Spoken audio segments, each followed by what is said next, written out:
शनिवार को काउंटिंग है, लेकिन काउंटिंग से पहले एग्जिट पोल से जो भूचाल आया है उससे कई लोगों के पैरों के नीचे से जमीन खिसक रही है, क्योंकि दिल्ली को लेकर कोई भी यह सोच नहीं सकता था कि यहां केजरीवाल इस तरह हार सकते हैं जैसा एग्जिट पोल प्रिडिक्ट कर रहे हैं। एग्जिट पोल बता रहे हैं कि केजरीवाल दिल्ली में हार रहे हैं और बीजेपी कमबैक करने वाली है। आज भी कुछ एग्जिट पोल आए जिसमें यही कहा गया कि बीजेपी ही दिल्ली जीत रही है और बड़े अंतर से जीत रही है। जैसे आप देखिए कि आज ही 3 बड़े एग्जिट पोल आए। एक्सिस माई इंडिया का एग्जिट पोल आया जिसने बीजेपी को 45 से 55 सीटें दी हैं और केजरीवाल की आम आदमी पार्टी को 15 से 25 सीटें। इसके अलावा सीएनएक्स का एग्जिट पोल आया जिसने बीजेपी की लैंडस्लाइड जीत बताई। बीजेपी को 49 से 61 सीट दी है और केजरीवाल को 10 से 19 सीट। इसके अलावा एग्जिट पोल टुडेज चाणक्य का भी आ गया है। टुडेज चाणक्य ने बीजेपी को 51 सीटें दी हैं और आम आदमी पार्टी को 19। यानी 3 और एग्जिट पोल आ गए जो कुल मिलाकर वही कह रहे हैं जो कल वाले एग्जिट पोल कह रहे थे कि आएगी बीजेपी की सरकार। कल कुछ लोग कह रहे थे कि कल जिन एजेंसीज के एग्जिट पोल आए हैं उनमें कई का तो नाम भी बहुत लोगों ने नहीं सुना, इसलिए इन पर भरोसा करना मुश्किल है। लेकिन आज जिन एजेंसीज के एग्जिट पोल आए हैं वो एजेंसियां तो न्यूज चैनल्स के लिए बरसों से सर्वे करती रही हैं और इन्हें मेन स्ट्रीम सर्वे एजेंसी कह सकते हैं। इनके सर्वे में भी दिल्ली में बीजेपी की बड़ी जीत का अनुमान है। वैसे तो इन एजेंसीज के सर्वे भी गलत साबित हुए हैं, इसलिए सवाल यह है कि ये एग्जिट पोल्स जो नंबर बता रहे हैं क्या वो काउंटिंग वाले दिन पलट तो नहीं जाएंगे? केजरीवाल वाकई दिल्ली हार जाएंगे या फिर एग्जिट पोल गलत साबित हो जाएंगे? इन सवालों के बीच नेताओं के बयान, उनकी बॉडी लैंग्वेज भी एक तरह का एग्जिट पोल बताता है, जिस पर बहुत लोगों का ध्यान नहीं जाता। जैसे आज आम आदमी पार्टी के सांसद संजय सिंह ने प्रेस कॉन्फ्रेंस करके आरोप लगा दिया कि उनके 7 कैंडिडेट्स को बीजेपी की तरफ से 15-15 करोड़ रुपए का ऑफर आया है। दावा है कि इन उम्मीदवारों को कहा गया है कि सरकार बनाने के लिए वो बीजेपी में शामिल हो जाएं। एक बार संजय सिंह को सुनिए, फिर आपको बताऊंगा कि आम आदमी पार्टी को कितनी सीटें मिलने की उम्मीद है। भारतीय जनता पार्टी ने दिल्ली के चुनाव में अपनी हार मान ली है और इसी के कारण हम लोग आज सुबह से अपने विधायकों से बातचीत कर रहे हैं और बहुत सारे विधायकों ने मुझे सूचना दिया फोन करके। 7 विधायकों के पास 15-15 करोड़ रुपए लेकर पार्टी छोड़ने का, पार्टी तोड़ने का, भारतीय जनता पार्टी में शामिल होने का ऑफर अब तक आ चुका है। 15 करोड़ रुपए देने के लिए बात कर रहे हैं और आम आदमी पार्टी छोड़कर भारतीय जनता पार्टी के साथ तोड़फोड़ करके सरकार बनाने के लिए शामिल होने की बात कर रहे हैं। भाई, अगर आम आदमी पार्टी खुद कह रही है कि 7 विधायकों को अप्रोच किया है बीजेपी ने, तो इसका एक दूसरा मतलब यह है कि वो भी मान रहे हैं कि बीजेपी की कम से कम 29-30 सीट तो आ रही है, क्योंकि उसी में 6-7 विधायक जोड़िएगा तो 36 पहुंचिएगा। यानी बीजेपी की 29-30 सीट तो आ रही है फिर। लेकिन इस बीच एक और बड़ी खबर आ गई। ब्रेकिंग न्यूज यह है कि अरविंद केजरीवाल ने दावा किया है कि पिछले 2 घंटे में उनके 16 उम्मीदवारों के पास फोन आ गया। यानी अब 7 से आंकड़ा बढ़ के 16 हो गया है। उन्हें 15-15 करोड़ का ऑफर देकर आम आदमी पार्टी छोड़ने के लिए कहा जा रहा है। मंत्री बनाने का ऑफर दिया जा रहा है। केजरीवाल ने कहा कि अगर बीजेपी की 55 से ज्यादा सीट आ रही है तो फिर ये हमारे उम्मीदवारों को फोन क्यों कर रहे हैं?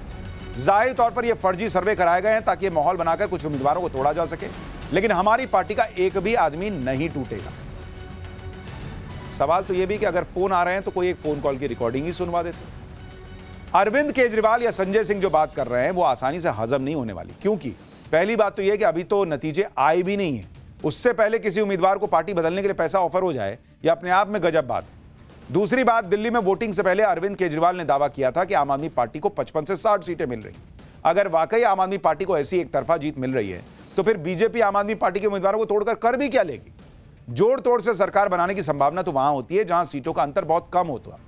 अब आम आदमी पार्टी को 55 सीटें अगर मिल रही हैं जैसा केजरीवाल ने दावा किया था, तो इस हिसाब से तो बीजेपी को 15 से ज्यादा सीटें नहीं आएंगी। तो 7 या 16 विधायक भी अगर बीजेपी तोड़ने का प्रयास कर रही है तो भी 36 नहीं पहुंचती। तो फिर ये 7 और 15 विधायक का आंकड़ा कहां से आ रहा है? एग्जिट पोल के दावों से आम आदमी पार्टी के कैंप में खलबली जरूर मची होगी, भले ही वो इसे माने या ना माने। उधर बार बार एग्जिट पोल को देखकर बीजेपी के नेता रिलैक्स नजर आ रहे हैं। बीजेपी के नेताओं ने क्या कहा है वो भी सुनिए, फिर बताऊंगा दिल्ली में पिछले 3 चुनाव के एग्जिट पोल कितने गलत और सही साबित हुए थे। दिल्ली को लोग दिल्ली ही देखना चाहते हैं। पेरिस नहीं देखना चाहते जो दिल्ली 11 साल पहले थी। उस दिल्ली को अगर कोई ला सकता है तो भारतीय जनता पार्टी ला सकती है, इसलिए हम सरकार बनाएंगे। ये एग्जिट पोल क्या होता है? जनता का मूड है, जनता क्या चाह रही है वो एग्जिट पोल में ही परिलक्षित होता है। तो जनता इस बार जो चाह रही है वो पूरी तरह से झाड़ू तिनका तिनका बिखर रही है और भारतीय जनता पार्टी का कमल खिल रहा है। यानी चाहे बीजेपी हो या आम आदमी पार्टी, कॉन्फिडेंस कोई कितना भी दिखाए, लेकिन किसी को पता नहीं कि दिल्ली की जनता ने फैसला क्या किया है और सैटरडे को किसके पक्ष में फैसला आएगा। भाई दिखाएं ना दिखाएं, बेचैनी तो दोनों खेमे में होगी, लेकिन एक पार्टी ऐसी है जिसे रिजल्ट का इंतजार भी नहीं होगा, क्योंकि उन्हें पता ही नहीं कि वो कितने पानी में है। और यह पार्टी है कांग्रेस, जो लोकसभा चुनाव में केजरीवाल के साथ थी, 6 महीने में केजरीवाल के खिलाफ विधानसभा चुनाव लड़ रही थी। और जब इस तरह का कंफ्यूजन किसी पार्टी में हो तो उसका नतीजा क्या होता है, ये एग्जिट पोल बता रहे हैं। एक्सिस माई इंडिया के एग्जिट पोल में कांग्रेस को 1 सीट का अनुमान है। सीएनएक्स के एग्जिट पोल में भी कांग्रेस को 1 सीट मिलने का अनुमान है। टुडेज चाणक्य के एग्जिट पोल में अन्य को 0 से 3 सीट मिलने का अनुमान है। मतलब आप सोचिए राहुल गांधी पे कितना लोड कम रहता होगा। भाई जो बच्चा फेल ही होना है उसको एग्जाम का क्या तनाव, वो आराम से घूम रहा है, खेल रहा है, मजे कर रहा है। उसको पता है कि कोई बोलने वाला भी नहीं है, कोई बोलने वाला नहीं है कि राहुल गांधी ने दिल्ली हरवा दिया, कोई बोलने वाला नहीं है कि राहुल गांधी ने हरियाणा हरवा दिया, कोई बोलने वाला नहीं कि महाराष्ट्र हरवा दिया, कोई बोलने वाला नहीं कि बीजेपी जो है उसकी सीटें कैसे अगर बढ़ सकती थी तो कांग्रेस की क्यों नहीं बढ़ी, जो दिल्ली में 15 साल राज कर चुकी थी। कोई राहुल गांधी से नहीं पूछेगा। बॉस, गांधी परिवार के खिलाफ ये लोग बोल ही नहीं सकते, चाहे पार्टी जो है वो कहीं नीचे चली जाए। सोचिए आप, सर्वे एजेंसियां कांग्रेस को गिन तक नहीं रही हैं कि उनकी कोई सीट दिल्ली में आ भी सकती है। कांग्रेस के नेता भी ऐसी ऐसी बात कर रहे हैं जिसे सुनकर हंसी आएगी। जिन केजरीवाल के खिलाफ कांग्रेस ने 2-3 हफ्ते तगड़ा माहौल बनाने का प्रयास किया, उन्हीं केजरीवाल के लिए कांग्रेस के नेता कह रहे हैं कि एग्जिट पोल में आम आदमी पार्टी को कम आंका जा रहा है। सुनिए, संदीप दीक्षित खुद कह रहे हैं कि भाई आम आदमी पार्टी की ज्यादा सीटें आएंगी। अगर आप एग्जिट पोल्स ही माने तो ठीक है, उनकी सरकार बन रही है, लेकिन मेरा ये फीलिंग है कि एग्जिट पोल जो है शायद आम आदमी पार्टी को उतना नहीं आंक रहे, ज्यादा कमजोर आंक रहे हैं। मुझे नहीं लगता इतना खराब उनकी स्थिति रहेगी अगर जिस तरीके का ट्रेंड ये बताया जा रहा है। और ऑल्सो जो मुझे निराशा हुई है एग्जिट पोल से कम देख के, कि मुझे लगता है कि कांग्रेस को 17-18% वोट आराम से मिल रहा था, लोगों में जो रुझान था, क्या हम वो वोट नहीं ले पाए या उसको लेने में कमजोरी रह गई, ये हमें देखना चाहिए। कांग्रेस के नेता अब शायद इसलिए भी केजरीवाल पर नरम पड़ रहे होंगे क्योंकि उन्हें अंदाजा हो गया कि केजरीवाल हारे या जीते, लंका तो कांग्रेस की लगनी है।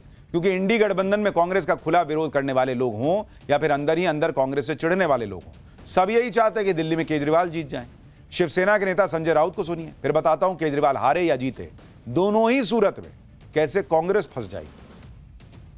देखिए, दिल्ली में अगर काम के आधार पर देखें तो वोट केजरीवाल जी को ही मिलने चाहिए।